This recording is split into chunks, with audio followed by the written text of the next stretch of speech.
Bienvenue à toutes et à tous. Donc, vous soyez ici. Ce colloque est né de la volonté d'une rencontre entre le laboratoire Corps, Genre, Art des Fidji et l'association Corinal de l'École nationale des chartes. Pardon. Donc, voilà, je vais ralentir. Ce colloque, il a été pensé, organisé et dirigé scientifiquement par Isaline Dupont-Jacquemart, Lucie Guilmer, Adrien Lisnel, Paul Johnson, Samy Lagrange, Manon Le Caplin, Mathilde Leicheté, Zoé Suard et Léa Vey.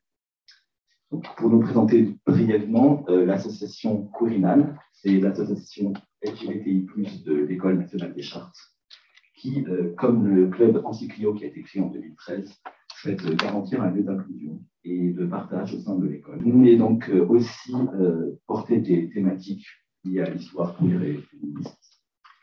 Corinal entend représenter et défendre les élèves et étudiants par et pour qui l'association a été créée. Et notre association entend apporter plus de visibilité et de cohésion aux minorités sexuelles et de genre au sein de l'école, de la communauté PSL comme à l'extérieur. Il y a notamment donc, des réunions, des conférences, des rencontres, mais aussi des soirées ou des sorties. Corinal poursuit la lutte pour une meilleure représentation des individus, des mouvements et des combats LGBTI, mais également pour valoriser l'histoire ainsi que les archives queer et féministes. Notre volonté est de faire dialoguer préoccupations scientifiques et activités militantes. Le laboratoire Corps, Genre, Art, quant à lui, se propose de réfléchir au rapport entre corps et art dans la lignée des études de genre et d'encourager la recherche, création autour de ces thématiques. La recherche qui y est menée, profondément transdisciplinaire et vivante, se décline autour de 3 pôles principaux: l'organisation de colloques, l'organisation d'expositions artistiques et l'organisation d'ateliers, notamment des moments de rencontre avec les artistes.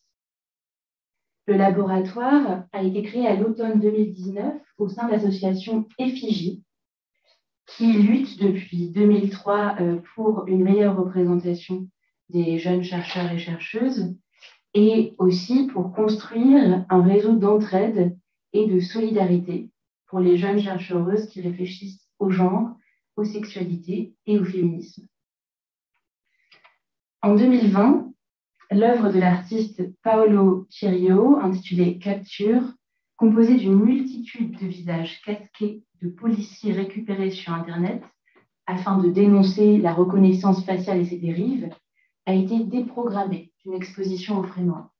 La même année, Barbara Butch dénonce la censure des corps gros mise en place par le réseau social Instagram, qui a revu, suite à cette dénonciation, sa politique de modération.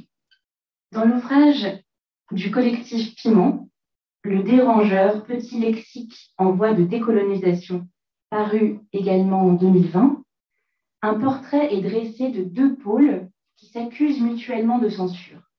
Je cite ce petit guide en voie de décolonisation. Ces dernières années, en France, des débats autour de systèmes d'oppression impliquant le sexisme, le racisme et d'autres ismes ont divisé l'opinion publique en plusieurs groupes distincts. Nous en avons identifié 2. D'un côté, des personnes dites marginalisées par ces systèmes et qui les combattent dans toutes les sphères de la société. De l'autre, celles qui considèrent que les revendications des premières sont une atteinte à leur liberté d'expression ou, plus récemment, à leur liberté d'importuner.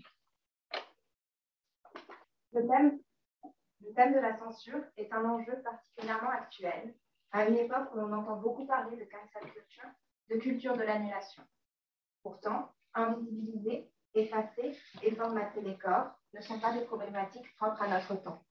À la Renaissance, dans le champ des arts, la censure est pensée plus spécifiquement en lien avec le corps, alors qu'auparavant, elle était plutôt exercée pour contrôler et réprimer les pensées dissidentes, en particulier les écrits théoriques jugés contraires aux dogmes religieux.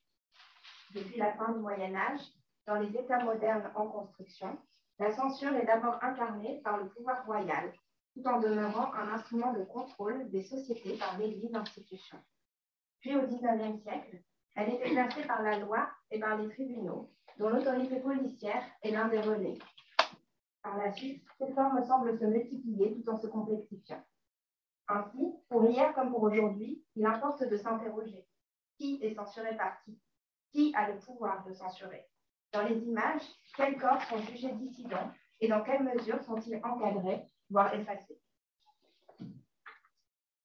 Dans un sens restreint, la censure s'applique à des productions jugées contraires aux idées et ou aux mœurs dominantes d'une société donnée. La censure sera cependant abordée ici dans une acception plus large qui comprendra à la fois les phénomènes de suppression, d'effacement, d'interdiction, d'invisibilisation, etc. Il ne faut pas négliger tous les processus d'encadrement à l'œuvre dans le contrôle du corps. Normes, formatage, mécanismes d'autocensure qui poussent un individu à la redéfinition de son corps en fonction des modèles promus et autorisés. Cet encadrement des corps passe également par la définition de canons qui les enferment dans des stéréotypes, depuis les descriptions données dans la littérature à Instagram. Ce ne sont là que quelques-unes des pièces du puzzle. Certaines corporalités et leurs représentations ne relèvent même pas du domaine du possible, de l'imaginable, et restent du domaine de l'immontrable.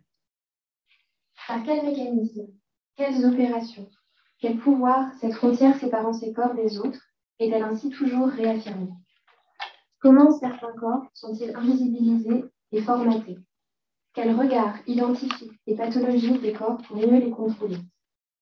Féminins, handicapés, queer, racisés, trans, rouges, tous les corps peuvent être concernés et cette liste n'est pas exhaustive. Quels mécanismes de résistance et de détournement de la censure émergent dans les arts et sont générés par les artistes? Telles sont quelques-unes des différentes interrogations déployées par les intervenants et intervenantes afin de mieux cerner le phénomène polymorphe et les enjeux sociopolitiques de la censure en France dans le temps long, ou s'exerçant sur la réception délicate d'œuvres françaises à l'étranger. Nous avons voulu interroger l'histoire et les archives, les arts et les images pour mieux comprendre notre présent. Nous avons souhaité prendre 2 journées pour développer une approche pluridisciplinaire qui sera l'occasion de questionner les phénomènes de censure, institutionnelle ou plus officieuse, s'exerçant sur les corps dans les arts. Ce colloque est l'occasion de faire dialoguer des champs d'études très divers, ainsi qu'un large choix de médias et de sources qui seront étudiées à la lumière de problématiques communes. Ce colloque n'aurait pas pu voir le jour sans le soutien de l'École nationale des chartes qui nous accueille aujourd'hui, de l'Université de Paris et du laboratoire Cérilac, du laboratoire Pléiade et de l'association EFI. Nous remercions toutes les personnes qui nous ont accompagnés ou ont porté des démarches pour la traduction du colloque en LSF et la mise en place d'une plus grande accessibilité. Merci en premier lieu à Mélanie Joseph, grâce à qui le vendredi après-midi est interprété par Trilogue Interprétation. Merci au SILS, le service d'interprète en langue des signes, qui s'occupe de la traduction du vendredi et du samedi matin. Merci également à Élise Villain-Costin, Estelle et Delphine Nab, Eve Cariston, Stéphane Barrer et Cosima Allier pour nos échanges, pour leurs indications et leurs conseils. Merci également à toute l'équipe de l'École des Chartes, à Tony et François, au SRI. Merci à Isaline Dupont-Jacquemart pour son incroyable travail sur le graphisme et l'identité visuelle du colloque. Et enfin, merci aux intervenantes et aux intervenants pour leur proposition et importance belle pour la modération de la table ronde qui viendra clôturer ces 2 journées de dialogue et de réflexion. Un temps de questions est prévu à la fin de chaque panel. N'hésitez pas à adresser vos questions en présentiel ou à distance sur YouTube dans le fil de commentaires que nous lirons avec attention.